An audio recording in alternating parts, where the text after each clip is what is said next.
जय माता दी मित्रों, आज हम आपके समक्ष लेकर आए हैं बड़ी ही रोचक कहानी। चांद में दाग क्यों है, चांद को ग्रहण क्यों लगता है। आज इसका रहस्य हम आपको बड़ी ही रोचक कहानी के माध्यम से बताने वाले हैं, जिसे ध्यान पूर्वक सुनिए। और यदि आपको वीडियो पसंद आए तो प्लीज़ वीडियो को एक लाइक ज़रूर करें, चैनल को सब्सक्राइब करें।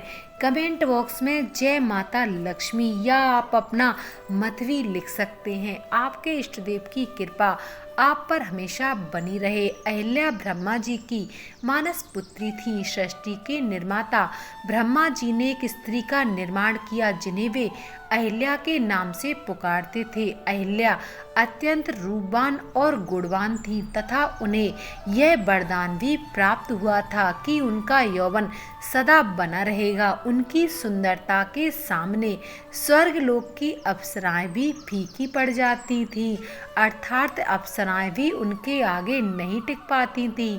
अहिल्या की सुंदरता के कारण सभी देवता उन्हें पाने की इच्छा रखते थे। ब्रह्मा जी ने अहिल्या की शादी के लिए एक परीक्षा का आयोजन किया, जिसके विजेता से वह अहिल्या की शादी रचना चाहते थे। सभी देवताओं को निमंत्रण दिया गया। सभी देवता उस परीक्षा के लिए उपस्थित हुए। महर्षि गौतम ने यह परीक्षा उत्तीर्ण की। इसी कारण अहिल्या जी का विवाह विधि पूर्वक महर्षि गौतम जी के साथ कर दिया गया। इंद्रदेव अहिल्या की सुंदरता पर अत्यधिक मोहित हुए। एक दिन इच्छा के वशीभूत होकर इंद्रदेव पृथ्वी लोक में अहिल्या से मिलने चले आए।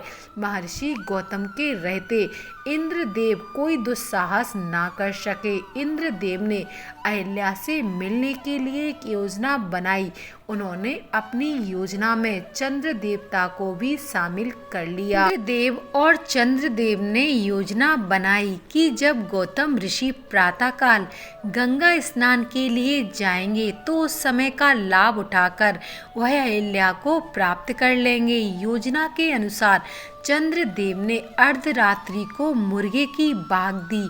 गौतम महर्षि ने समझा कि सवेरा हो गया है तो वह तुरंत उठे और अपना कमंडल लेकर गंगा तट पर स्नान करने चले गए। महर्षि गौतम के जाते ही इंद्रदेव ने गौतम महर्षि का रूप धारण कर घर में प्रवेश किया तथा पहरेदारी के लिए चंद्रमा को घर के बाहर बैठा दिया।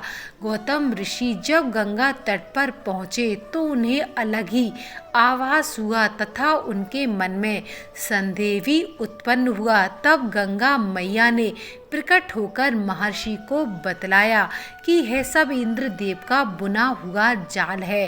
अहिल्या की सुंदरता से मोहित होकर कुकृत्य की भावना से इंद्र पृथ्वी लोक पर आए हैं। तुम्हारी पत्नी अहिल्या को पाना चाहते हैं। यह सुनकर क्रोधित होकर महर्षि गौतम ने तेजी से अपनी कुटिया की तरफ चलना प्रारंभ कर दिया। जब उन्होंने कुटिया के बाहर चंद्रमा को बैठे देखा तो गुस्से में महर्षि गौतम ने चंद्रमा को श्राप दे दिया कि राहु की कुदृष्टि तुम पर सदा बनी रहे। इसी श्राप के कारण चंद्रमा को ग्रहण लगता है।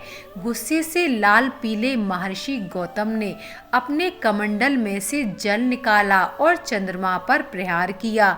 इसी कारण चंद्रमा में दाग है और चंद्र ग्रहण लगता है। इंद्रदेव को महर्षि गौतम के आने का आभास होते ही वह वहां से भागने लगा। महर्षि गौतम ने इंद्र को भी श्राप दिया तथा पृथ्वी लोक में पूजा न होने की बात कही और कहा कि तुम्हारे शरीर पर 1000 योनियां उत्पन्न हो जाएं। वहां से भागते समय इंद्रदेव अपने असली रूप में आ गए। अहिल्या की कोई गलती नहीं थी। उनके साथ तो इंद्रदेव ने छल किया था, परंतु क्रोध के आवेश में महर्षि गौतम ने अहिल्या को अनंत काल तक शिला का रूप धारण करने का श्राप दे दिया। परंतु जब महर्षि गौतम का गुस्सा शांत हुआ तब उन्हें आभास हुआ कि सारे प्रकरण में अहिल्या की कोई गलती नहीं थी, यह सब गलती तो इंद्रदेव की थी। तो उन्होंने जो श्राप अहिल्या को दिया था उससे उन्हें काफ़ी दुख हुआ, परंतु वह अपना श्राप वापस नहीं ले सकते थे। तब उन्होंने अहिल्या की शिला से कहा, जब तुम्हारी शिला पर किसी दिव्य पुरुष दिव्य आत्मा के चरणों की धूल स्पर्श करेगी तब तुम अपने असली रूप में आ जाओगी। इतना कहकर महर्षि गौतम वहाँ से चले गए। समय बीतता गया, युग बीतते गए। कुछ युगों बाद महर्षि विश्वामित्र राक्षसी ताड़का के वध के लिए अयोध्या से प्रभु श्री राम और उनके छोटे भाई लक्ष्मण जी को अपने साथ लेकर आए। ताड़का वध के बाद भगवान श्री राम की नज़र उस कुटिया पर पड़ी जो कि वीरान थी। वह वहां गए और अपने गुरु महर्षि विश्वामित्र जी से पूछा, गुरुवर यह अत्यंत सुंदर कुटिया किसकी है जहाँ इतनी वीरानी प्रतीत होती है कि युगों से यहाँ कोई आया गया नहीं हो, कोई पशु पक्षी भी इसके अंदर नहीं दिखाई दे रहा है। यह कुटिया इतनी वीरान क्यों है, आखिर इसका क्या कारण है, इस रहस्य को बताइए गुरुवर। तब महर्षि विश्वामित्र जी ने कहा, हे प्रभु, यह कुटिया वर्षों से आपके आने का इंतजार कर रही है। इस कुटिया में आप जो शिला देख रहे हैं यह आपके चरणों का इंतजार कर रही है, आपके चरणों की धूल का युगों से इंतजार कर रही है। भगवान श्री राम जी ने महर्षि विश्वामित्र जी से पूछा, आखिर इतने वर्षों से यह शिला क्यों मेरे चरणों का इंतजार कर रही है। इतना सुनकर महर्षि विश्वामित्र जी ने भगवान श्री राम एवं लक्ष्मण जी को अहिल्या की पूरी कथा सुनाई।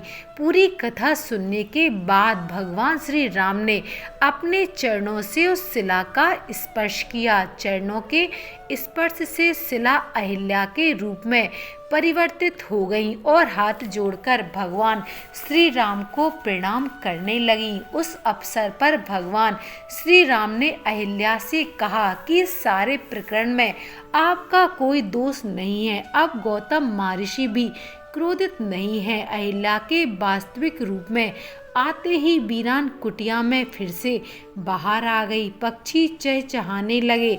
इस प्रकार श्री राम जी ने अहिल्या जी का उद्धार किया। विद्वान लोग इसी राम नाम के जाप करने के लिए हमेशा तत्पर रहते हैं और अपने जीवन का उद्धार करते हैं। इसलिए आपसे भी निवेदन है कि जितना हो सके प्रभु का नाम ज़रूर जपें। प्रभु आपका हमेशा भला करेंगे। वीडियो के अंत तक बने रहने के लिए आप सभी भक्तों का बहुत बहुत धन्यवाद।